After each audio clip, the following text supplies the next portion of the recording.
पहले ये वर्ड आता है लॉ। लॉ क्या है? Rules and regulation to manage the society. जो rules, set of rules, rules जो सोसाइटी को, सेट ऑफ रूल्स सोसाइटी को मैनेज करना है तो there must be a law. वरना तो वो है ना भाई, कोई भी कुछ गलत करेगा तो उसको कैसे आप पनिश करोगे? क्या रूल है, क्या गलत क्या है, आप ये कैसे डिफाइन करोगे?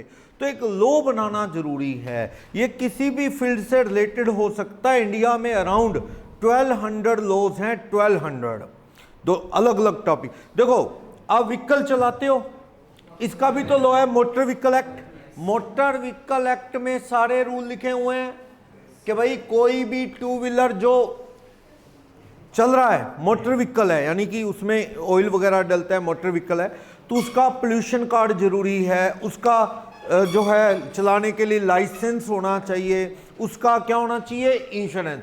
इंश्योरेंस पकड़ते हैं ना, चलान काटते हैं ना, आपका इंश्योरेंस नहीं है तो चलान है, ड्राइविंग लाइसेंस नहीं है तो। इलेक्ट्रिक व्हीकल सरकार ने मोटर व्हीकल एक्ट में अमेंड करके रूल बनाया हुआ है। अभी इलेक्ट्रिक टू व्हीलर पे आपको जरूरत नहीं है लाइसेंस और उसका पोल्यूशन कार्ड वगैरह, तो वो मोटर व्हीकल एक्ट में लिखे हुए रूल हैं। जो एक्ट है उसमें सारे रूल हैं कि अगर एक्सीडेंट हो जाता है तो क्या होगा, वो सारा कुछ इसमें बना के डाल दिया। बिना रजिस्ट्रेशन नंबर के कोई व्हीकल चल नहीं सकता। क्या कोई इलेक्ट्रिक व्हीकल है जिसका नंबर ना हो? टू व्हीलर, ये इलेक्ट्रिक वाले छोड़ो, मतलब मोटर व्हीकल, इलेक्ट्रिक छोड़ो, क्योंकि ये ना सरकार लोगों को प्रमोट करने के लिए और ज़्यादा कि इलेक्ट्रिक व्हीकल ने अभी इस बिना नंबर चल रहे हैं ना टू व्हीलर बिना नंबर। वैसे देखा जाए अपना भी नुकसान है उसमें, चोरी हो जाए और हो जाए, उसका तो कोई नंबर ही नहीं है। कल को कोई किसी गाड़ी में अफीम रख के ले जा रहा है, पुलिस देख के छोड़ के भाग गया, तो पुलिस भी कैसे पता लगेगी, करेगी कि व्हीकल किसका है? नंबर ही नहीं है। ज़्यादा दिन नहीं है, ये जल्दी इनके नंबर लग जाएंगे, इनको भी नंबर अलॉट करने पड़ेंगे क्योंकि रिस्क है अदरवाइज। तो चलो, तो ये लॉ है, उसमें लिखा गया कि रोड एक्सीडेंट में कोई आप रैश ड्राइविंग कर रहे थे, सामने वाला एक्सपायर हो गया एक्सीडेंट से, तो उसमें पनिशमेंट कितनी होगी? ये लॉ है, लॉ में सारी चीजें लिखी गई, उसके अगेंस्ट नहीं। और लॉ में ही लिखा गया बिना हेलमेट टू व्हीलर चला रहा है तो इतने का चलान। मान लो उसमें लिखा हुआ है ये चलान 200 रुपए का है, ऑफिसर का मन कर रहा है इसका 2000 रुपए का काटूं, नॉट पॉसिबल। लिखा हुआ है इंश्योरेंस नहीं है तो कितने का चलान, पोल्यूशन नहीं है तो कितने का चलान, वो रूल बनाए हुए हैं सारे, उस एक्ट के अकॉर्डिंग सारा कुछ चलता है सारा। ठीक, लॉ बनाने वाला कौन है? Who is law maker?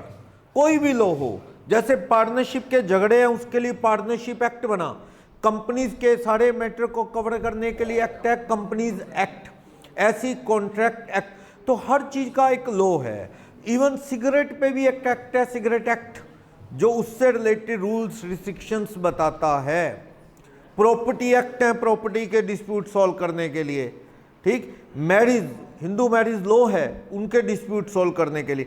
तो हर चीज का एक लॉ है। लॉ मेकर कौन है? बनाता कौन है law? Who is law maker? कौन? हमारी दो तरह की कैटेगरी है इसमें। जितने भी सेंट्रल एक्ट हैं, सेंट्रल गवर्नमेंट के एक्ट हैं, वो कौन बनाता है? By parliament. पार्लियामेंट में दो हाउस हैं, लोकसभा और राज्यसभा। कोई ये पूछे इंग्लिश में क्या? इंग्लिश में भी लोकसभा ही है, वो राज्यसभा ही है। चलो, तो उस एक है स्टेट असेंबली। स्टेट के जो एक्ट हैं वो कौन बनाती है? State assembly. जैसे हिंदी में बात करूं, विधानसभा। जैसे हरियाणा असेंबली, कितनी सीटें हरियाणा में एमएलए की? Member of legislative assembly, MLA की फुल फॉर्म होती है member of legislative assembly. Assembly यानी विधानसभा। कितनी सीटें हरियाणा में? 90 सीटें हैं, 90 एमएलए हैं हरियाणा में। और वो चंडीगढ़ में बैठते हैं। कहाँ बैठते हैं? उस जगह को बोलते हैं स्टेट, हरियाणा स्टेट असेंबली। और जो एमपी है, अपने सिरसा के एमपी कौन है? हाँ, मिसिस सुनीता दुग्गल एमपी है। ठीक है, वो बैठती है पार्लियामेंट में, वो पार्लियामेंट में बैठती है। एमएलए जो होता है वो स्टेट गवर्नमेंट की असेंबली है चंडीगढ़ में, कैपिटल में, वहां बैठते हैं। अब क्या है, जहां दुग्गल साहब बैठती हैं वहां तो पार्लियामेंट में भारत सरकार के लॉ बनते हैं। गवर्नमेंट ऑफ इंडिया, एरिया बटा हुआ है, हरियाणा का मतलब स्टेट का ये एरिया है, यहाँ रूल कौन बनाएगी? स्टेट। ये एरिया भारत सरकार का, वहाँ रूल कौन बनाएगी? Central government. ऐसे एरिया बटा हुआ है। जो भारत सरकार के रूल हैं, जो एक्ट हैं, वो तो कौन बनाता है? हमारा पार्लियामेंट। कोई भी एक्ट लो तब तक नहीं बनेगा जब पार्लियामेंट अप्रूव नहीं करेगा। दोनों हाउस, लोकसभा राज्यसभा के अंदर अप्रूव। और स्टेट का कोई एक्ट नहीं बनेगा जब तक स्टेट असेंबली अप्रूव नहीं करेगी। जैसे एजुकेशन पे कोई भी रूल है, एजुकेशन पे स्टेट का मैटर है, बांटा हुआ है इन्होंने। हॉस्पिटल से रिलेटेड, मेडिकल से रिलेटेड जितना भी एरिया है वो सारा किसका है?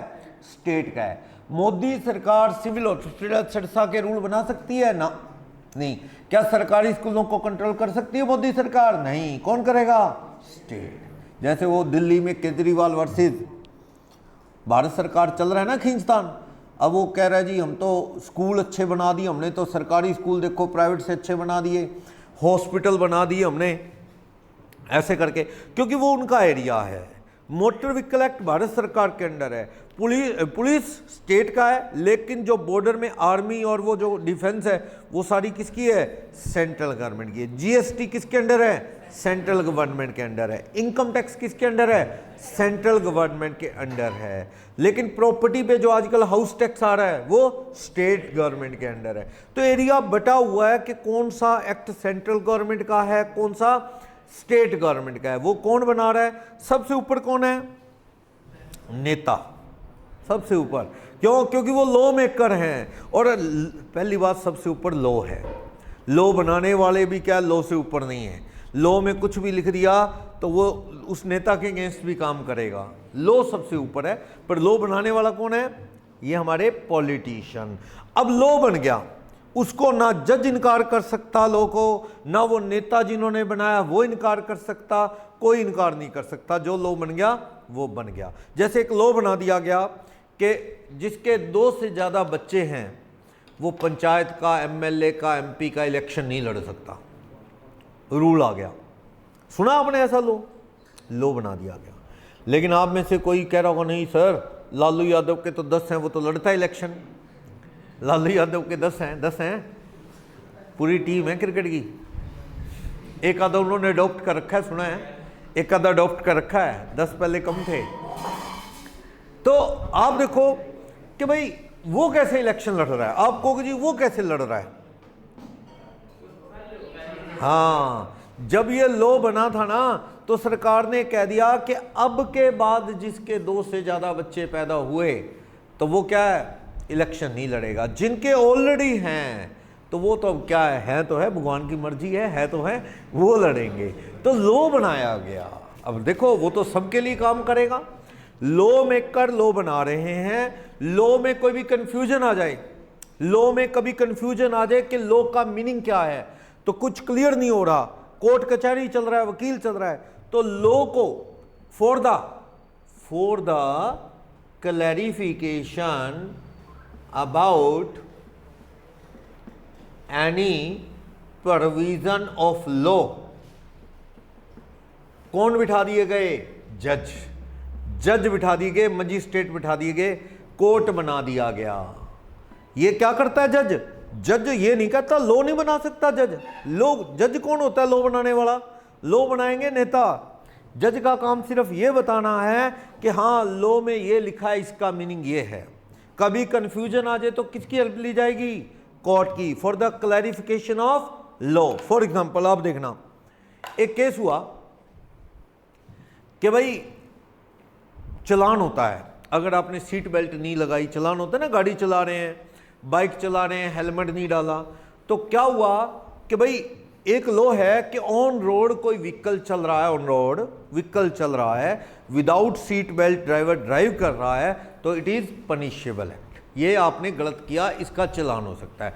2 व्हीलर चला रहा है ऑन रोड बिना हेलमेट के, तो ये भी क्या है? पनिशेबल है, चलान हो सकता है। एक मॉल था बहुत बड़ा, आप बताना, एक मॉल था, मॉल समझते हो ना, बड़े बड़े, अपने शहर में तो खैर कहाँ जाएंगे कहाँ जाएंगे, कई बार सोचे ना कहीं घूमने जाना है तो वो ही घूम फिर के वो HM जाते हैं लोग, उसके अलावा और ऑप्शन ही नहीं है।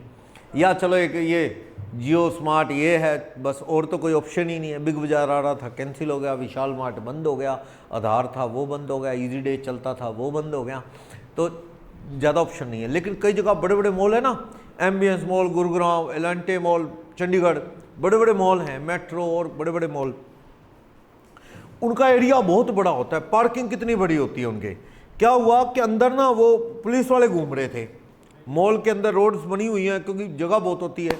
कोई बंदा बिना बेल्ट के आ रहा था या कोई बिना हेलमेट के आ रहा था, रोक रोक के उनके चालान काट रहे हैं वो। तो किसी ने चैलेंज कर दिया, कहते यहाँ चालान क्यों काट रहे हो, ये रोड पे थोड़ी चला रहा हूँ। ये तो किसका एरिया आ गया अंदर, मॉल की अपनी इंटरनल रोड आ गई, रास्ता आ गया, मेन रोड से उतर गया मैं। कहता ऐसे तो मैं अपने घर में बाइक चलाऊंगा, बिना हेलमेट के चालान काटोगे। भी मान लो नवीन अपने घर पहुंचा, घर बहुत बड़ा है इसका, सुनो घर बहुत बड़ा है, गांवों में नहीं होते जैसे मेन गेट इधर अंदर जाके घर है, खुली जगह है। तो नवीन अपने घर में चढ़ाता है बाइक, अंदर ही मोड़ रहा है, उसको सही करके लगा रहा है। इतने में पुलिस वालों ने दूर से देखा, क्या चालान काटेंगे बेटा, तू बाइक चला रहा है बिना हेलमेट। क्या सर मैं अपने घर में चला रहा हूँ, वह तो चला तो रहा है ना। क्या चालान हो सकता है, उस मॉल की रोड के अंदर बंदा बाइक चला रहा है, कार चला रहा है, चला, तब पुलिस वालों ने पकड़ा है उसे, क्या चालान होगा। अब ये कोर्ट में गया मामला, ऑफिसर कहता होगा, तो कोर्ट ने कहा कि रोड का मतलब क्या है, वो जो एक डेस्टिनेशन को दूसरे डेस्टिनेशन से मिलाती है वो होती है रोड, एक डेस्टिनेशन टू अनदर डेस्टिनेशन। ये तो अंदर रोड है, मॉल की अपनी पार्किंग है, it can't be treated as road. ये ना समझना कंक्रीट डाल दिया तो सर कंक्रीट तो डला हुआ है, सीमेंट की रोड ही तो है, वैसे रोड है। पर जिस रोड पे चालान की बात कर रहे हैं वो डेस्टिनेशन से अदर डेस्टिनेशन। कोर्ट ने कहा ये चालान वैलिड नहीं है। एक बार हुड्डा में, बहुत पुरानी स्टूडेंट लाइफ की बात है, हुड्डा अब तो पहले डेवलप नहीं थी इतनी, मैं अपने फ्रेंड के साथ जा रहा था, हेलमेट नहीं डाला हुआ था। आज भी अपा कई बार बिना हेलमेट चले जाते हैं। तो पुलिस वालों ने रोक लिया, पुलिस वालों ने रोक लिया। कोई अमित नाम से ट्रैफिक पुलिस का इंचार्ज था, वो बड़ा स्ट्रिक्ट था, खबरें आती थी वो ऐसे चालान काटता है, वैसे बड़े बड़े ऑफिसर के काट देता है। उसने हाथ दे लिया, मेरे को रोक लिया, दोस्त पीछे बैठा था बिना हेलमेट। तो कहते चालान होगा, क्या करते हो, मैंने बता दिया सीए। कहता मैं भी कॉमर्स बैकग्राउंड का हूँ। कहता बीकॉम की हुई है मैंने। ट्रैफिक पुलिस के इंचार्ज ने कहा, क्या चालान होगा। कहता आप बिना हेलमेट आ रहे हो। मैंने कहीं से सुना हुआ था भी चालान हो ही नहीं सकता, कॉलोनी के अंदर हेलमेट डालना अलाउड ही नहीं, हेलमेट हाईवे पे डालना जरूरी होता है। मैं मोहल्ले में घूम रहा हूँ, इस गली में हेलमेट का चालान नहीं कट सकता आपके। अपनी पार्किंग में घूम रहा है, चालान कट जाएगा नहीं, या गली में चालान नहीं हेलमेट का कट सकता, हाईवे पे हो तो चालान कट सकता है। मैंने उसको कहा, वो समझ गया, अभी इसको लो पता है, रूल पता है, चालान काट दूँ दिक्कत हो जाए। कहा नहीं नहीं, वो कहता कोई बात नहीं, आगे से ध्यान रखना, ये वो। मतलब लो क्या है वो आपको पता होना चाहिए, नहीं तो सामने वाला क्या करेगा, आपको एक्सप्लॉइट कर सकता है। कई बार तो ऐसे ऐसे लोगों को रोक लेते हैं, रेड लाइट क्रॉस कर रहा है, मान लो 300 रुपये का चालान है, पुलिस वाले डरा डरा के हाँ 2000 का चालान कटेगा तेरा, 500 रुपये रिश्वत ले जाते हैं उससे। चालान लीगली 200-300 रुपये का है और उसको पता नहीं होता, बंदे को डर जाता है और वो पैसे ज़्यादा ले जाते हैं। तो लो पता होना चाहिए। चलो एक और एक केस सुनना, कोर्ट की जरूरत क्यों पड़ी। क्या हुआ, पत्थर, स्टोन पेल्टिंग सुना आपने, पत्थर फेंकते हैं लोग, कई बार तो अपने मिलिट्री वालों पे फेंकते हैं या कई नेताओं पे फेंक देते हैं। तो सरकार ने एक लॉ बनाया, stone pelting in the street is crime. जो पत्थर फेंकेगा गली में किसी पे, क्या था, अपने ना आर्मी वाले जम्मू कश्मीर में ड्यूटी देते हैं, कोई मिलिटेंट को घेर लेते थे, वो पता लग गया कोई मिलिटेंट आ गया इस कॉलोनी में, आर्मी वाले चारों तरफ फैल के उस कॉलोनी को घेर लेते थे। अब वो मिलिटेंट को तो मार ही डालेंगे जब घेरी ली कॉलोनी। वहाँ के लोकल जो पब्लिक थी ना, वो मिलिटेंट्स का साथ देती थी, कुछ सेक्शन के लोग। वो क्या करते थे, वो हथियार लेके आए तो मिलिट्री उसको गोली मार देगी, भी तुम तो हमें चैलेंज कर रहे हो। वो पत्थर मारते थे, वो उनका कहना था भी पत्थर हथियार में नहीं आता, पत्थर कोई वेपन नहीं है, भी पत्थर मार रहा है वेपन नहीं है। वो हमारे आर्मी वालों को पत्थर मारते रहते थे। आर्मी वाले भी बेचारे क्या शूट करें, आम जनता है, मारे जाएंगे लोग, मिलिटेंट मरे ना मरे ये मारे जाएंगे, वो बेचारे रुक जाते थे। तो बाद में एक लॉ बना दिया गया, stone pelting in the street is a crime, कि पत्थर मारा क्राइम है, सजा मिलेगी। तो एक आदमी छत पे चढ़ के बालकनी से पत्थर मार रहा था, बालकनी से पत्थर मार रहा था, पुलिस ने पकड़ लिया, केस रजिस्टर्ड हो गया। तो उसका कहना है, सर लॉ में क्या लिखा है, stone pelting in the streets is prohibited, it's a crime. पर लॉ में ये तो नहीं लिखा stone pelting from balcony is also a crime, मैं तो बालकनी से मार रहा था। अब लो में तो देखो लीगल वर्डिंग ये है, लो तो कहता है गलियों में पत्थर नहीं मारने, बालकनी को लेके साइलेंट। क्या कहते हो, क्राइम है कि नहीं बालकनी से पत्थर मारे उसने? कोर्ट ने कहा सेंस समझ, हमारे कहने की लो की सेंस क्या है? लो कहना चाहता है पत्थर ना मारो, इसको इस तरह से समझ, ये ना समझ भी गली मतलब गली, दीवार पे चढ़ के मारूंगा, कार में बैठ के मारूंगा तो क्राइम नहीं है, वो क्राइम है। कोर्ट ने माना इट्स अ क्राइम। तो कोर्ट की जरूरत तब पड़ती है जब कोई मामला इस तरह का आ जाए कि लो पिक्चर क्लियर नहीं हो रही, थोड़ी कंफ्यूजन हो रही है, तो कोर्ट उसको क्लियर करने के लिए हेल्प करता है। कोर्ट कभी लो बना नहीं सकता। क्या हुआ, पीछे ना एक हरियाणा का डीजीपी था, शर्मा था, RK शर्मा शायद। डीजीपी बहुत बड़ी पोस्ट होती है। कोई टेनिस प्लेयर थी, उसको उसने परेशान किया, टीज किया, कैसे परेशान किया, उसने कंप्लेंट कर दी उसकी। हिंदुस्तान है, यहाँ पे सुनवाई कहाँ होती है, उसने कंप्लेंट कर दी। अब वो बहुत बड़ा ऑफिसर है, अभी देखा जाए तो प्रेजेंट में भी ये सब कुछ हो ही रहा है, कहाँ सुनवाई हो रही है? कहने को तो बेटी पढ़ाओ बेटी बचाओ उससे, और ये बड़े बड़े स्लोगन हैं, पर हो तो सब कुछ रहा है। वो रेसलर बैठे हैं देखो धरने पे। तो उसने ना RK शर्मा नाम का एक हरियाणा पुलिस का बंदा था, उस पर कंप्लेंट कर दी। पहले तो क्या, वो बहुत बड़ा ऑफिसर था भाई, इसने किसी लड़की को परेशान किया, कोई स्टूडेंट थी, टेनिस प्लेयर थी, उसके ब्रदर को तंग करना शुरू कर दिया, उसके ब्रदर पे चोरी का चार्ज लगा दिया, चोरी का चार्ज लग गया, तंग करते रहे पुलिस वाले, और वो सुसाइड कर गया। फिर और घर वालों को तंग करते रहे, पर वो हिम्मत, और ये ना मामले तो सामने आते हैं, मीडिया सामने आती है, पब्लिक आ जाती है, तब जाके, नहीं तो आम आदमी को तो वैसे ही कंप्लेंट करने वाले की रेल बना देते हैं। इंडिया में सिस्टम ऐसे। मामला काफ़ी न्यूज़ में आ गया, उसके बाद सरकार ने वो डीजीपी को कर दिया सस्पेंड। मामला और उछला, सरकार ने उसे अरेस्ट कर लिया, 1.5-2 साल वो जेल में रहा। उसके बाद ट्रायल चलता रहा, कुछ साल बीते, उसके बाद उसे सज़ा, वो जमानत पे आ गया, केस चलता रहा। कुछ साल बाद उसे सज़ा अनाउंस हुई, वो निकाल दिया गया था नौकरी से, सब कुछ करियर ख़त्म हो गया था उसका, वो केस चलता रहा कुछ साल। केस आपको पता ही, इंडिया में तारीख पे तारीख चलती है, बड़े लंबे केस चलते हैं। कई साल की लीगल बैटल के बाद वो केस, वो लड़की के परिवार वाले जीत गए कि भाई ये बंदा गलत है, इसने परेशान किया, और ये सारा ड्रामा इसलिए हुआ। तो इसको जज ने सज़ा अनाउंस कर दी 2 साल। उस केस में थी सज़ा 2 साल मैक्सिमम। उसने बहुत बड़ा, मतलब ठीक है, कोई बात छोटी बहुत बड़ी बन गई, ऐसा कुछ था सीन। पूरे फैक्ट मुझे अभी इतना ध्यान में नहीं। उस वक्त इस केस में सज़ा मैक्सिमम 2 साल थी। जज ने क्या किया, 2 साल सज़ा अनाउंस कर दी, और वो आदमी जब कोर्ट से निकला, वो तो ऑलरेडी 2 साल जेल में लगा चुका था। जब वो FIR लॉज हुई, उसे पकड़ लिया था, तब वो 2 साल ऑलरेडी जेल में लगा चुका था, 2.5 साल बल्कि। बाद में जब ट्रायल चलता रहा, सज़ा अनाउंस हुई, इम्प्राइजमेंट 2 ईयर, कोर्ट ने छोड़ दिया उसे, क्योंकि इतनी सज़ा हुई है और इतनी ऑलरेडी काट ही ली इसने, इसके जो क्राइम था उसकी सज़ा इसको मिल गई है, कोर्ट ने छोड़ दिया। वो वहाँ से निकला हंसते हुए, भाई सज़ा होगी, उसको कुछ हुआ नहीं क्योंकि 2 साल वो काट चुका था, हंसते हुए निकला। सारे देश में बवाल मच गया, भी वो इतना बड़ा क्रिमिनल, सज़ा अनाउंस होगी, फिर भी हंसते हुए निकल रहा है, इसको शर्म नहीं आ रही, ये वो बवाल है, कोर्ट कैसा है, जजमेंट नहीं दे। अब जज क्या करे, उस केस में सजा ही 2 साल थी, जज को गाली देने का क्या फ़ायदा? जज अपने मोशन से फैसला दे देगा क्या? जब यहाँ लॉ में लिखा है कि इस क्राइम में कितनी सज़ा होगी, वहाँ लिखी 2 साल थी, तो जज 5 कैसे सुना देगा? लॉ को चेंज करने की ज़रूरत है। आप फ्यूचर के लिए क्या बना लो, लॉ बदल लो। तो कहने का मतलब यह है कि लॉ जो है, जज उससे ऊपर नहीं जा सकता। जज का भी मन कर रहा है फांसी सुना दूं, पर कैसे? उसमें लिखा हुआ है कि इस क्राइम की मैक्सिमम पनिशमेंट इतनी है, मिनिमम ये है। अगर इन्हें मैक्सिमम सुना दी, इससे ऊपर वो भी नहीं कर सकता है, ठीक है ना? तो लॉ के ऊपर कोई भी नहीं, जज भी नहीं, क्लैरिफिकेशन। और इसको इम्प्लीमेंटेशन ऑफ लॉ किसके थ्रू होता है? By police. पुलिस के थ्रू सरकार क्या है, लॉ को इन्फोर्स करवाती है, नहीं मानने पे एक्शन, ठीक है। जज उसका मीनिंग क्लियर करते हैं, लॉ बनाते कौन है? हमारे नेता लोग। समझ आया सिस्टम? हर चीज का लॉ होता है, इंटरप्रिटेशन जरूरी है। एक और एग्जांपल शायद मैंने पहले भी लिया है। क्या हुआ, कई बार ना कुछ एक्ट में वर्डिंग है, जैसे मान लो श्री राम का नाम है, अब बड़े ग्रंथों में श्री राम का नाम है, तो राम का मीनिंग तो वही राम है ना, जिसको आप समझते हैं राम। चाहे आप गुरु ग्रंथ साहिब पढ़े, चाहे कोई और धार्मिक पढ़े, उनमें श्री राम का नाम आता है या श्री कृष्ण का आता है तो मीनिंग वही है जो आप समझ रहे हैं। क्या बार बार हर जगह हर बुक में श्री राम कौन है लिखा जाए? मान लो कहीं राम नाम आ गया, ठीक है, क्या वहां पूरी कहानी लिखे राम कौन थे? फिर तो वो जो ग्रंथ है वो बहुत बड़े बड़े बन जाएंगे, समझ रहे हो ना।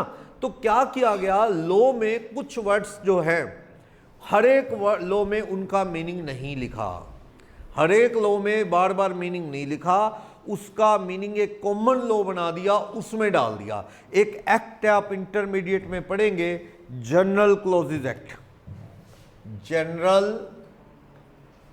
Clauses act. एक और है interpretation of statute, statute means भी लॉ होता है। ये दोनों क्या देते हैं, कॉमन मीनिंग देते हैं, कहीं कंफ्यूजन हो जाए तो ये इनकी हेल्प ली जाती है। जैसे किसी लॉ में लिखा है कि आप रेड लाइट क्रॉस करेंगे तो those who will cross red light wrongly, तो उनके बारे में लिखा है ही विल बी, अगर कोई करता है ही विल बी पनिश्ड, अगर लिखा है ही विल बी पनिश्ड। अब क्या हुआ, इसमें लिखा है मान लो संजना क्रॉस कर रही है रेड लाइट, इनको पुलिस ने पकड़ लिया कि बेटा रेड लाइट क्यों क्रॉस की आपने, और चालान होगा। तो ये कह रही है कहाँ लिखा है चालान होगा, तो उन्होंने दिखा दिया, यहाँ देख लो नेट पे लिखा है ही विल बी पनिश्ड।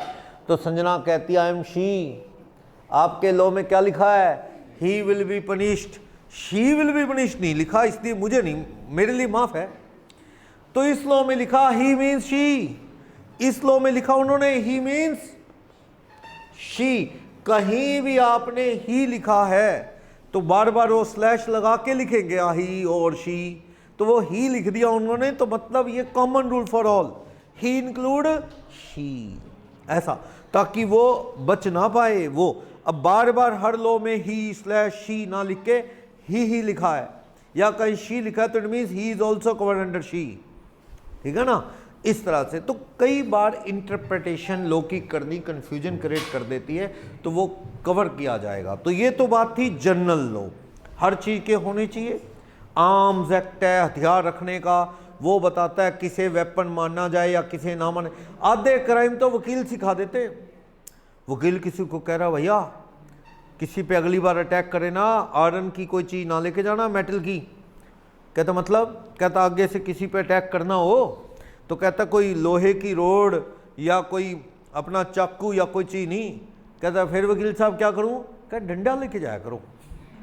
डंडा वेपन में नहीं आता, उसे सिखा रहा है कि डंडे से अटैक किया हुआ बंदा मर भी जाए सामने वाला, बहुत बड़ा केस नहीं बनता, क्योंकि डंडा जो है ना वो वेपन की कैटेगरी में नहीं आता, क्योंकि वो माना जाता है भी डंडा मारने के लिए नहीं यूज होता, अक्सर मर्डर करने के लिए तो क्या यूज होता है, मेटल की चीजें यूज होती हैं।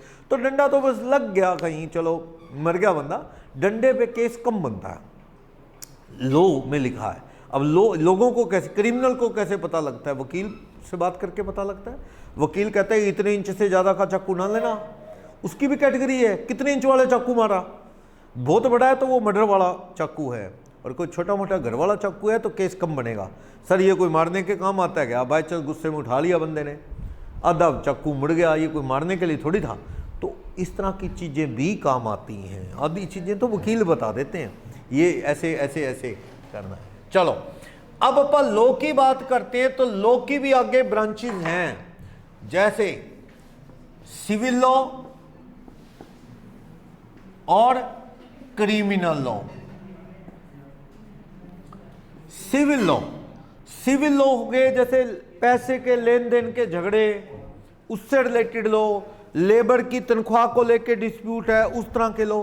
तो हमारा जो बिजनेस लॉ है वो किस में कवर होता है, सिविल लॉ में।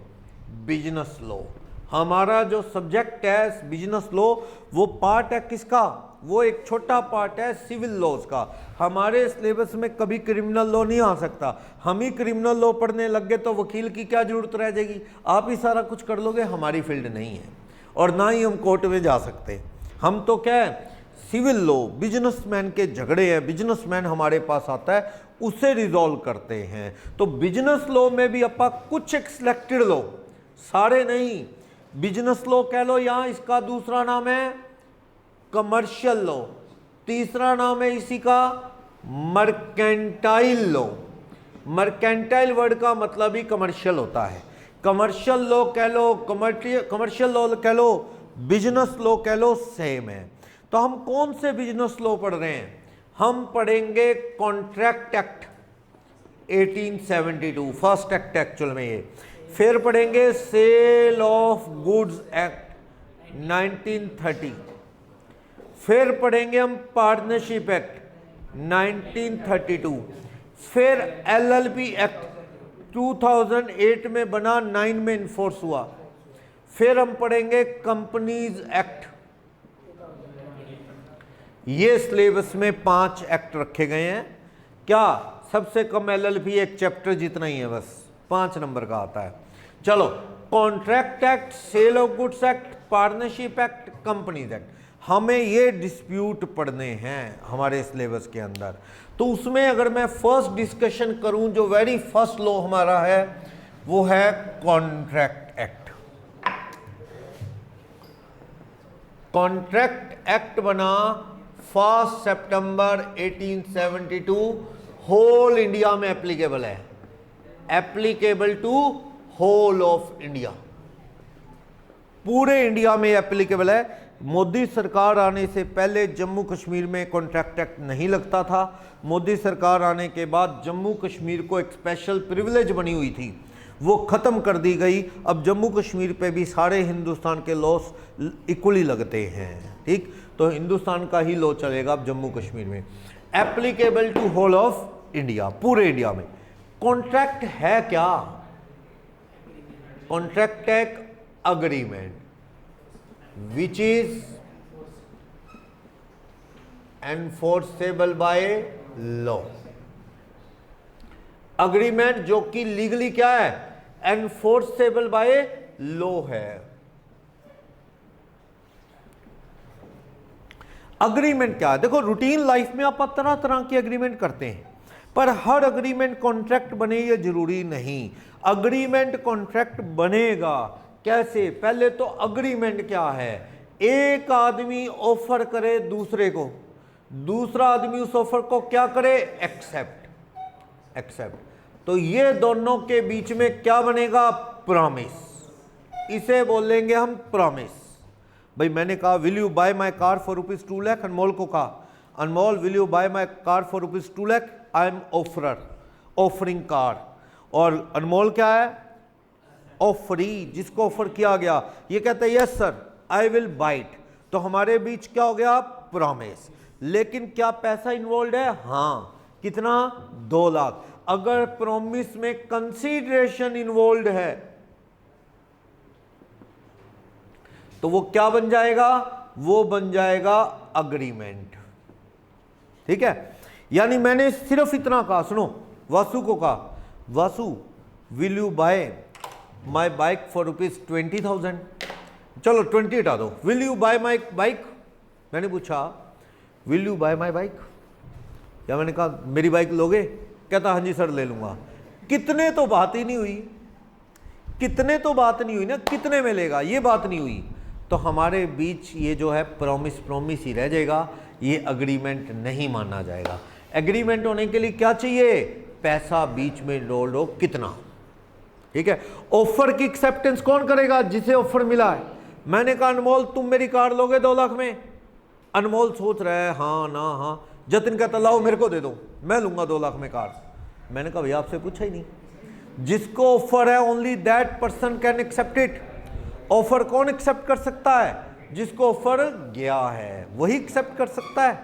अब सुनो सुनो सुनो सुनो, बैंक का ऑफर आता है, मैसेज आता है किसी के पास, सौम्या के पास बैंक का ऑफर आता है, सौम्या आपको क्रेडिट कार्ड का ऑफर है, लेना है बिना चार्जेस।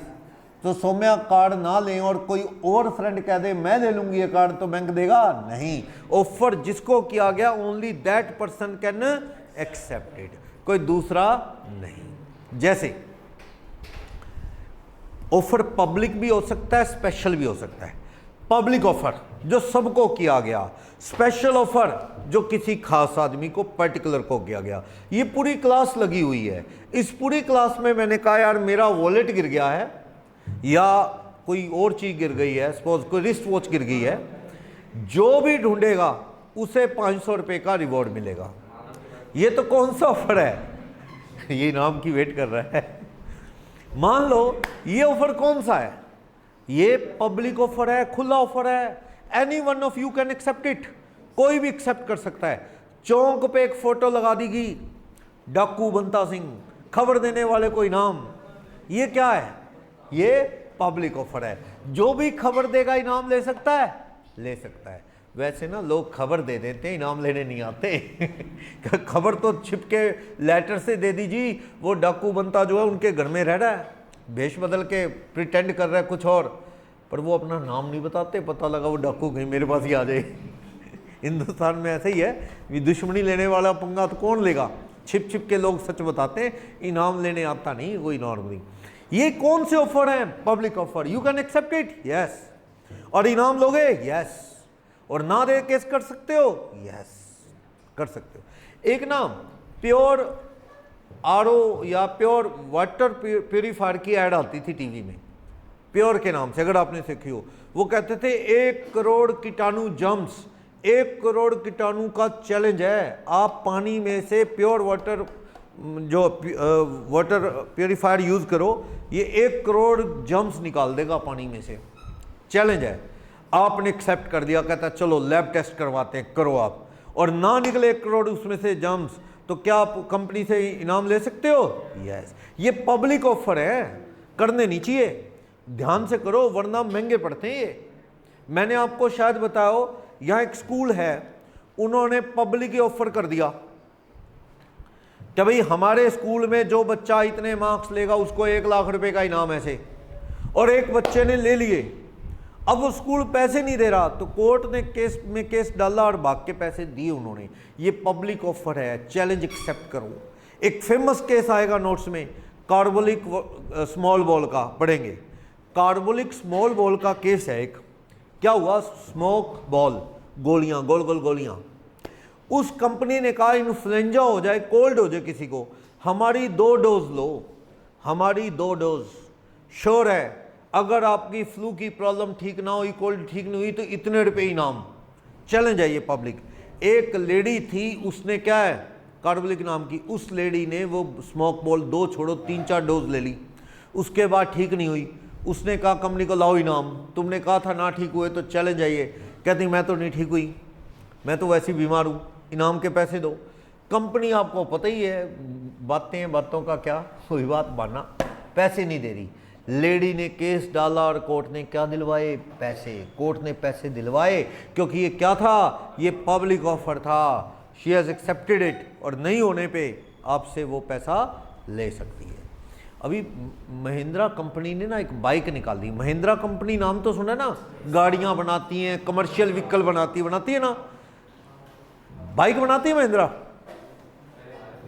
आया था एक, कौन सा? वही उसी का एग्जांपल है, सेंट्रो के नाम से। महिंद्रा कंपनी ने एक बाइक निकाला, सेंट्रो नाम का बाइक था, सेंट्रो, CENTURO, सेंट्रो बाइक निकाला। और पहला बाइक था कंपनी का, चला नहीं, बंद हो गया, दिखता भी नहीं। कंपनी ने पब्लिक ऑफर किया था कि आप हमारी बाइक ले जाओ, बाइक ले जाओ, पैसे ले लो, रिटर्न अग्रीमेंट रहा आपसे वादा, अगर आपको हमारी बाइक पसंद ना आई, बाइक दे जाना, पूरे पैसे ले जाना, साथ में 500 का इनाम भी ले जाना, ना पसंद आई तो बाइक ले लो। अब ये पब्लिक ऑफर है ना, आप में से कोई बाइक ले ले, ना पसंद आए, वापस दे के पैसे मांग सकता है, विद 500 रुपये इनाम मांग सकता है। और वो ना दे तो क्या आप उसको कोर्ट में खींच सकते हो? यस। ये क्या है? Public offer. Any one of you can accept it, कर सकता है एक्सेप्ट। एक होता है स्पेशल ऑफर। स्पेशल ऑफर ऐसे है, किसी खास आदमी को, पूरी क्लास लगी हुई है, मेरी रिस्ट वॉच गुम गई है, मैंने पूरी क्लास के सामने चिल्ला चिल्ला के कहा विशाल अगर मेरी रिस्ट वॉच तुम ढूंढ दोगे Vishal, I will pay you ₹1000 as a reward money. Vishal पीछे बैठा है लास्ट क्लास पे, मैं आपको 1000 रुपये दूंगा विशाल। सुन नवीन को भी रहा है, या ये समझो मैं सुना नवीन को भी रहा हूँ, इनको भी सुना रहा हूँ, इनको भी सुना रहा हूँ, चिल्ला चिल्ला के विशाल 1000 रुपये दूंगा। और ये रिस्ट वॉच विशाल को नहीं मिली, मान लो जिया को मिल गई। जिया फटाफट से आती हैं, कहते सर वो आपकी रिस्ट वॉच गुमी थी। मैंने कहा हाँ। कह लो सर। मैंने कहा थैंक यू। ठीक हो आप? कहते हाँ। बस मैंने कहा जाओ। और जिया वहां से जा नहीं रही। जिया को वेट है, अभी सर अगली बात तो बोलो, 1000 रुपये क्या इनाम ले सकती है? नहीं। ये ऑफर किसको था? विशाल को। You can't accept it. आपने ढूंढी, थैंक्स बोल दिया। वो इनाम तो कौन ले सकता था? सिर्फ विशाल, क्योंकि वो ऑफर किसको था? सिर्फ विशाल को। क्या वो पैसे ले सकता था? हाँ, अगर उसे मिलती। जिया पैसे ले सकती है? नहीं। जिया ने सोचा 1000 रुपये भी लूंगी, सर से क्या है, थोड़ा सा एप्रिसिएशन भी मिलेगा। अगर जिया को लो पता होता तो जिया कभी मुझे रिस्ट वॉच ना देती।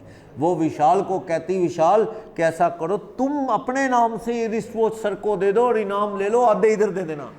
समझ गए? सेटिंग करना पड़ता है ऐसे पैसे की, कुछ ना कुछ पैसे का एडजस्टमेंट करना पड़ता। लो नहीं पता था, तो लो पता होना चाहिए। ऑफर कौन एक्सेप्ट कर सकता था? ये कोई और एक्सेप्ट नहीं कर। क्या सर आप बहुत चालाक हो, आपने चालाकी से कुछ ऐसे बोला कि सबको सुन जाए, ढूंढने में सारे लग गए और आप इनाम का पैसा हजम कर गए। बात सही है, पर इनाम दे देना चाहिए। पता क्यों? क्योंकि अगली बार किसी ने ढूंढना भी नहीं। अगली बार मिल गया तो वो और फेंक के मारेगा कहीं। पैसे तो देते नहीं ऐसा। और सुनो, एक बंदे को ऑफर मिला ही नहीं। जब आपको कोई ऑफर मिला ही नहीं तो how can you accept it? Accept कर सकते हो? किसी चीज का ऑफर ही नहीं मिला और एक्सेप्ट कैसे कर लोगे? एग्जाम्पल, मान लो मेरा कोई सर्टिफिकेट गुम हुआ है, कोई घर की दुकान की रजिस्ट्री गुम होगी। रजिस्ट्री होती है ना, टेंशन वाला काम होता है दोबारा बनवाना, या वॉलेट गिर गया, पैसे पूसे तो आजकल कम ही होते हैं वॉलेट में लोगों के। आजकल तो वो उठाए फिरते हैं पेटीएम और गूगल पे, ये वो। आज सुबह की बात है, मैं हेयर ड्रेसर पे बैठा था, कटिंग वटिंग करा रहा था, तो कोई बंदा मेरे से पहले कटिंग करवा रहा था। तो वो ही बात, लोग पैसे लेके जेब में चलते नहीं। वो कटिंग वटिंग करवा ली, शेव करवा ली, फिर वो कहता पैसे, कहता दिखाओ, वो तेरे को वो कर देता हूँ पेटीएम। अब जो गूगल पे या पेटीएम जो भी, अब वो नाई जो था हेयर ड्रेसर, वो बेचारा इतना पढ़ा लिखा नहीं होगा या नहीं यूज़ करता होगा ये चीज़ें। उसने कहा पड़ोस की दुकान पे मेरा दोस्त है, भी उसके अकाउंट में डाल दो, मैं उससे ले लूँगा। उसका नेट बंद हो गया, वो जो कस्टमर था उसका नेट बंद हो गया, वाईफाई था ही नहीं उन बेचारों की दुकान पे। तो अब वो पैसे कैसे ट्रांसफ़र हों? अनजान आदमी है, वो जानता है नहीं, वो उसके पास आया तो वो 300 रुपये थे कि जो भी थे। अब वो नाई को बेचारे को लग रहा है, कहता क्या यार लोग ऐसे ही चल पड़ते हैं, मैं क्या कहूँ इसको, भाई बंदा जानता भी नहीं है, अब इसको क्या कहूँ, पैसे दे है ही नहीं इसके पास, कह रहा जी वो इस तरह से। फिर उसने किसी से फ़ोन पे बात बूत करवाई भी, मैं वहाँ रहता हूँ, ऐसे ऐसे करके, जैसे तैसे भी। अगला गरीब है, अगला ऐसे पैसे किसको छोड़ दे। पर आजकल ऐसे ही ट्रेंड है, लोग खाली चलते हैं और कहीं चले गए और कार्ड है चलो। पर इशू नेट का हो जाता है, कई बार नेटवर्क नहीं भी चलता, दिक्कत आ जाती है। चलो मान लो कि कोई ऑफर आपको मिला ही नहीं, तो how can you accept it? क्या हुआ, मेरा वॉलेट गिर गया जिसमें 5-7 कार्ड हैं, कोई और इम्पोर्टेंट डॉक्यूमेंट है या कुछ इस तरह की चीज़ें। चलो मुझे लगता है यार मिल जाए तो अच्छा। मैंने ना FM रेडियो पे एक ऐड निकाल दी कि मेरा वॉलेट ये है, उसमें इस नाम से कार्ड है, मेरा नाम सुमित है, किसी को मिल जाए तो आई विल पे हिम ₹3000, मैं 3000 रुपये इनाम दूंगा, ऐसा करके ऐड चला दी। लेकिन क्या हुआ, वहाँ से कोई चला जा रहा था, राजीव नाम का लड़का, ठीक है, वो वहाँ चला जा रहा था, उसको वॉलेट गिरा हुआ मिल गया बाई चांस। उसने देखा वहाँ वॉलेट निकाल के सुमित गोयल ऐसे करके, इधर उधर पूछा, छोटा शहर है अपना, आपको पता है, तो पता लग ही जाता है लगभग काफ़ी हद तक। उसमें एक आधा आधार कार्ड था, उसमें एड्रेस भी था, तो वो क्या है वॉलेट देने आ गया। उसे नहीं पता कि मैंने FM रेडियो पे क्या चलाई है, ऐड। वॉलेट लेके आ गया, कहता जी आप ही सुमित जी? मैंने कहा, कहता आपका वॉलेट गिरा है? मैंने कहा, उसने दे दिए। मैंने फिर उससे पूछ ही लिया, मैंने कहा आपने वैसे ये देने आ गए कैसे, आपने कहाँ से पता लगा कि मेरा ये वॉलेट गिरा है? क्या कहाँ से पता लगना है सर, मैं जा रहा था रोड साइड, मैंने साइड में वॉलेट गिरा मिला, देखा, मैंने उठा लिया, खोला तो ऐसे करके आपका आधार कार्ड और वो सब था, उसमें CA नाम से एक आई कार्ड था, तो मुझे पता लग गया, पूछ के मैं आ गया, आप दे दिया। मैंने कहा अच्छा आपने कहीं से कुछ सुना तो नहीं, किसी ने तो नहीं कहा आपको, कोई रेडियो पे या कहीं पे TV पे? कहता ना ना सर मैं तो ढूंढ के आ गया। मैंने कहा ओके थैंक्स, चाय पियोगे? क्या ना जी ना, बस जा रहा हूँ, काम जा रहा हूँ, चला गया वो। अगले दिन आ गया गुस्से में लाल पीला हो गए, क्या 3000 रुपये निकालो। मैंने कहा 3000 कैसे? कहता सर आपने वॉलेट पे FM रेडियो पे क्या चलाई थी, ऐड, 3000 रुपये का इनाम जो वॉलेट ढूंढ के देगा, आपने तो क्या है कुछ ही नहीं दिया। पैसे दो 3000। क्या वो 3000 ले सकता है मुझसे? नहीं, क्योंकि तूने क्या कहा? तूने कोई ऑफर नहीं सुना तूने कहीं? नहीं, तूने तो दुनियादारी के अच्छे सिटीजन का एक सबूत दिया है, तू ले आया। तू मुझसे इनाम नहीं ले सकता, क्योंकि without offer how can you accept it? Offer तुझे मिला ही नहीं तो तू इनाम ले ही नहीं सकता। क्लियर? बोलो। तो ये मतलब लो क्या कहता है, ये झगड़े बिजनेस में बड़े होते हैं, तो उनको कैसे सॉल्व करें? आपको मैंने लेटर लिखा विशेष को कि बिजनेस की ये डील है, क्या तुम ये माल खरीदोगे हमारा 20% ऑफ पे? 10 लाख का माल है, 8 लाख में दे देंगे, 20% ऑफ। इन्होंने लेटर लिखा, विशेष ने लेटर लिखा, yes sir I will buy it, 8 lakh में माल ले लूंगा मैं, इन्होंने कहा। लेकिन लेटर ना इन्होंने मुझे नहीं दिया, इन्होंने लेटर पकड़ा दिया आरव को। आरव यार वो सर को पकड़ा देगा यार, मैं कहीं बाहर जा रहा हूँ 5-4 दिन के लिए, ये एक्सेप्टेंस लेटर है, सर से माल लेना, हमने पकड़ा देगा। आरव को लेटर पकड़ा दिया, लेकिन आरव देना ही भूल गया, पॉकेट में रह गया और वॉशिंग मशीन में धुल गया वो लेटर घर में। लेटर मेरे तक नहीं आया, ठीक है। मैंने वो सामान उठा के नवीन को बेच दिया 8 लाख रुपए में। विशेष आया कि सर आप सामान ऐसे कैसे बेच सकते हो, सामान तो मैंने लेना 8 लाख में, ऑफर मेरे पास था, मैंने एक्सेप्ट भी कर दिया। मैंने कहा तूने कहाँ एक्सेप्ट कर दिया, तेरा जवाब ही नहीं आया। कहता दे तो दिया। मैंने कहा कहाँ दे दिया? कहता आरव को। मैंने कहा आरव को दिया होगा, मुझे तो नहीं दिया एक्सेप्टेंस लेटर। आरव से बात की, आरव कहता सॉरी यार वो तो धुल गया वॉशिंग मशीन में, मैंने सर को दिया ही नहीं।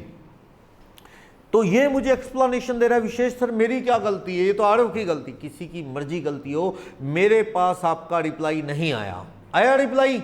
नहीं आया, तो मैं मान लिया मैंने कि तू इंटरेस्टेड नहीं है, तो हमारा ऑफर का एक्सेप्टेंस नहीं हुआ है। क्लियर? तो इट मीन्स कोई डिस्प्यूट नहीं, मैं वो चीज जिसको मर्जी बेचूं। क्लियर? ऑफर की जब तक एक्सेप्टेंस नहीं होगी तब तक दोनों के बीच में कोई डील नहीं फाइनल होगी। Clear? Offer must be accepted by person to whom offer is made. हाँ, पब्लिक ऑफर है तो वो सबको जा सकता है। कई बार ऑफर ही ऑफर हो जाते हैं, दोनों तरफ एक्सेप्टेंस होती नहीं, तो उसका कोई मीनिंग है? मैंने क्या है, जैसे मान लो एक मेरा जान पहचान वाला है राजेश रहता है दिल्ली में, मैं रहता हूँ सिरसा। मेरे पास एक कार है, मैं बेचना चाहता हूँ, कहीं ना कहीं राजेश भी वो कार खरीदना चाहता है, पर कई बार ना फेस टू फेस बात करनी या फ़ोन पे ना मुश्किल होती है। ऐसे लगता है यार मैं राजेश से पूछूंगा कि यार मैंने अपनी पुरानी कार बेचनी है, लेनी है, कहीं राजेश ये ना सोचे यार मुझे इस लायक समझा पुरानी लूँगा मैं तो नहीं लूँगा, थोड़ा ऐसा फील होता है। और राजेश ये सोच रहा है कि सुमित से पूछूंगा कार बेचनी है, तो सुमित क्या सोचेगा, यार मेरी कार ही छीनना चाहता है।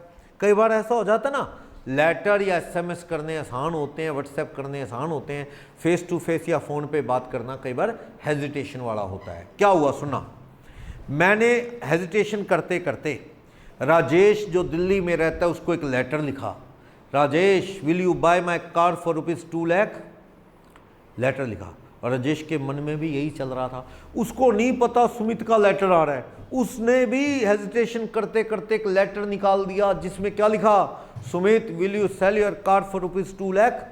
उसने भी लगभग यही बात कही कि तुम कार बेचोगे 2 लाख में। इधर मैंने उसको लेटर लिख दिया, क्या कार खरीदोगे 2 लाख में। मेरा लेटर राजेश को, राजेश कार लेनी है, राजेश का लेटर मेरे पास, सुमित कार बेचनी है 2 लाख में। दोनों के दिल की बात पूरी हो रही है, मैं जो चाहता हूं वो भी यही चाहता है। मैं उसका लेटर देख के खुश हो गया, अच्छा राजेश भी लेना चाहता है क्या कार। और राजेश मेरा लेटर देख के खुश हो गया, अच्छा सुमित भी बेचना चाहता है क्या कार। दोनों के पास एक दूसरे का क्या पहुंच गया, ऑफर लेटर। दोनों ने एक दूसरे को फोन करके बात ही नहीं की, दोनों ही मन खुश कि राजेश जो चाहता है वही मैं चाहता हूं। ठीक ना, मैंने उसको फोन करके कहा हाँ बेचूंगा, ना उसने फोन करके मुझे कहा हाँ खरीदूंगा। दोनों चुप करके बैठ के, भी वो भी यही चाहता है मैं भी यही चाहता हूँ, ले लेंगे दे लेंगे। इस बीच मेरे पास मृदुल आता है, मृदुल कहता है सर कार बेचनी है क्या 2,05,000 रुपये में।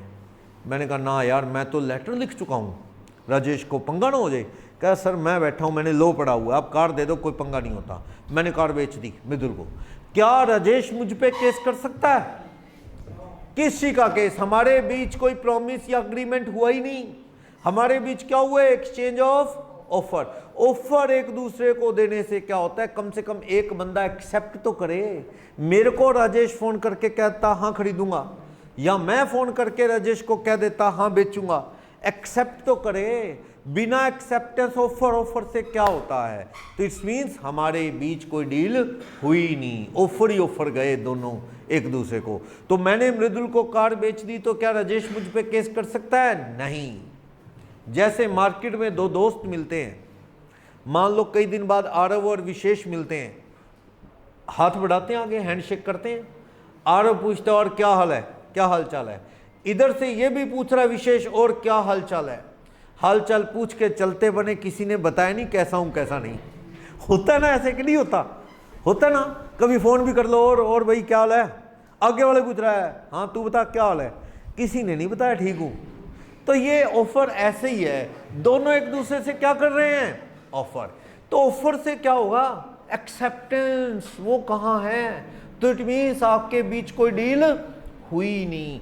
लो ये कहता है डील हुई ही नहीं। तो हमें बिजनेस करना है ना, तो ये कॉन्ट्रैक्ट एक्ट बहुत अच्छे से आना चाहिए। अगर आप कॉन्ट्रैक्ट एक्ट नहीं समझेंगे तो आपको बिजनेस की डीलिंग नहीं आएगी और आप केस में फंस जाएंगे, आप पे सामने वाला केस लगा देगा। आपको पता होना चाहिए क्या मेरे राइट हैं क्या नहीं। और ये contract act offer and acceptance कौन से की बात कर रहा है, बिजनेस रिलेशन वाले, लीगल रिलेशन। एक्सेप्टेंस होगी ना ऑफर की, फिर आप पीछे नहीं हट सकते, फिर एक्शन है। लेकिन सोशल ऑफर ना हो, सोशल मीन्स आपकी मदर ने कहा हाँ आरव खाना बना दूं, कहता मम्मी अभी आ रहा हूँ खाना बना दो। मम्मी ने खाना बना दिया, रात का टाइम है, और बाहर से दोस्तों ने कहा भैया जा बर्गर खाते हैं, पिज़्ज़ा खाते हैं, खा के आ गया। घर मदर ने पूछा हाँ खाना लगा दूं, नहीं पेट फुल है मेरा, बर्गर खा लिया, आधा पिज़्ज़ा भी खा लिया। तो क्या मदर केस कर देगी? मदर कि भी तूने पूछा था तू इससे खाना, नहीं नहीं नहीं हो सकता, क्योंकि ये क्या है, सोशल ऑफर। एक केस बताऊंगा, बल्फर वर्सेस बल्फर का केस है। केस के नाम भी याद करेंगे, सेक्शन भी याद करेंगे हम लोग, ठीक। एक बड़ा फेमस केस है बल्फर वर्सेस बल्फर फॉरेन का। मिस्टर बल्फर ने मिसिस बल्फर को क्या कह दिया, वाइफ को तो पता ही है, देखो एक बार तो टिकाना पड़ेगा ही, क्या मान लो वो चीज़ मांग ले कुछ तो हस्बैंड क्या ही देता है, चल कोई बात नहीं।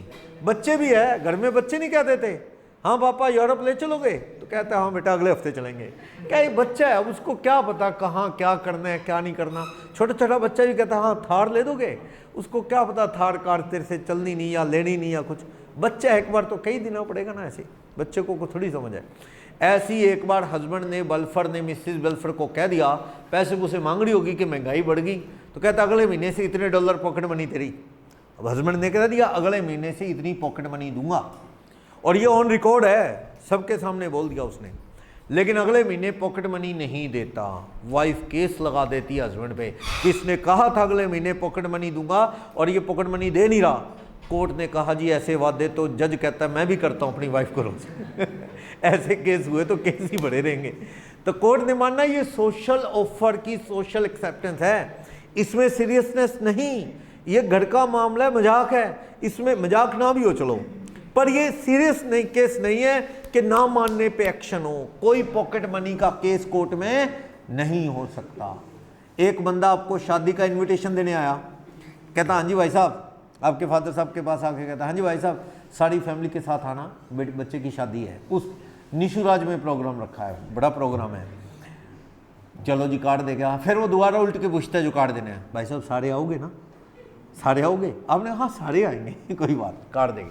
पता लगा वो आप लोग कोई भी नहीं गया। सामने वाले ने केस डाल दिया, कहता है 4 प्लेटें लगवा दी थी मैंने इनकी, कहा वहाँ 2500 रुपये की प्लेट थी, मैंने इनको पूछा था सारे आओगे, इन्होंने कहा था, मैंने कैटर से उसी हिसाब से प्लेट लगवा दी, 4 प्लेट के 10,000 रुपये मेरे लग गए। अब ये आए नहीं, आते तो आशीर्वाद भी देते प्लस शगुन भी देते, प्लेट तो लगी गई थी हमारी, तो हमारा तो हो गया नुकसान, केस कंपनसेट करो।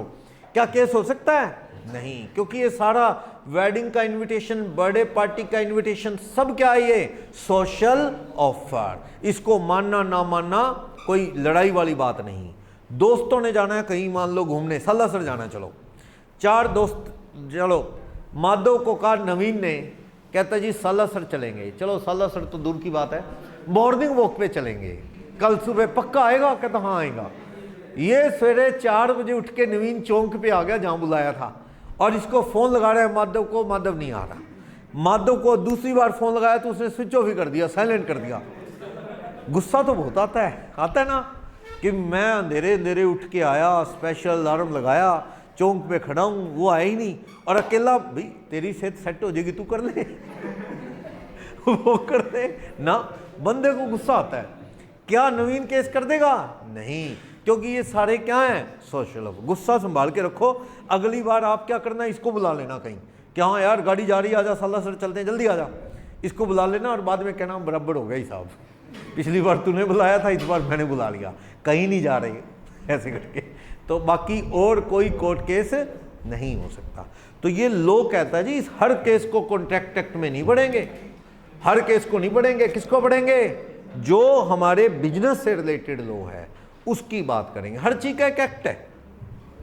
हस्बैंड वाइफ का झगड़ा होगा तो वो मैरिज लॉ है, उससे रिलेटेड लॉ है, उसमें मोटर व्हीकल का लॉ अलग है। ऐसी बिजनेस की डीलिंग का लॉ कॉन्ट्रैक्ट एक्ट अलग है, वो कॉन्ट्रैक्ट पढ़ेंगे जो इसमें कवर्ड है, उसके तरह के डिस्प्यूट। तो कल देखते हैं, आगे कंटिन्यू करते हैं, फिर नोट्स देंगे इसके, जल्दी लॉ की बुकलेट भी देंगे आपको।